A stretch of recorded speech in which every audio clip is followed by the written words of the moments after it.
father sits beside his daughter's hospital bed. Doctors have tried all they can. Still, his daughter isn't moving.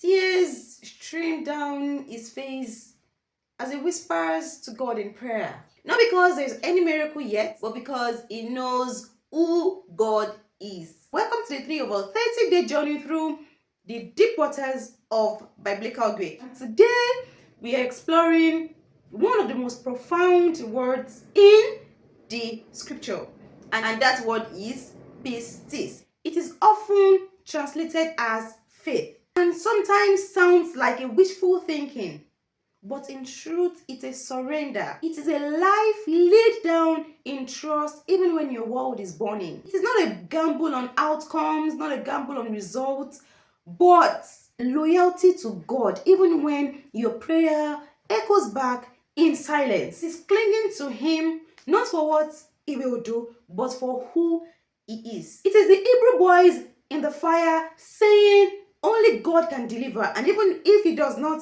we will still not bow. It is Job saying, though He slay me, yet I will still trust Him.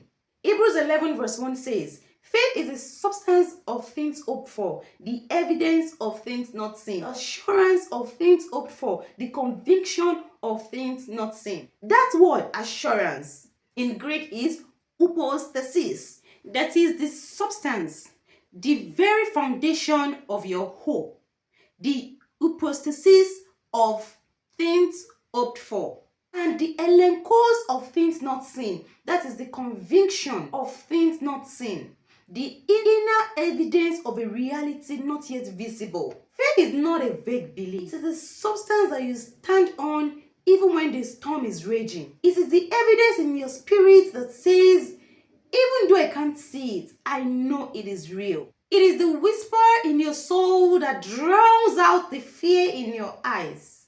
It is the quiet shout, even in your dark, that I believe you even right here. It is the foundation beneath your feet even when the storm rages. Now, this is not denial.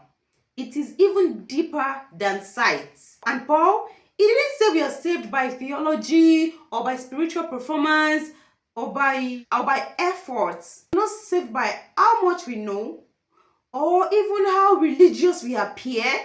It says we are saved by pístis, by simple surrendered trust in God's grace. Faith isn't a mood. It's not a spiritual adrenaline. It is not even a feeling when the worship team gets it right. It's not confidence in your circumstances, but confidence in the character of God. Pistis says, even when I don't see the way, I know the one who leads. Faith is a choice to rest your entire being on the goodness of God, even when your heart is wrenched, even when promise seems delayed, even when heaven seems silent. Pistis says, I will build my life not on what I can see, but on who you are. Now let me ask you, are you building your life on what you can see?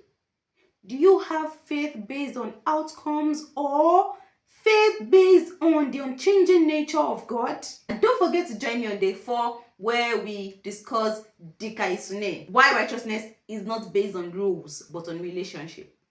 See you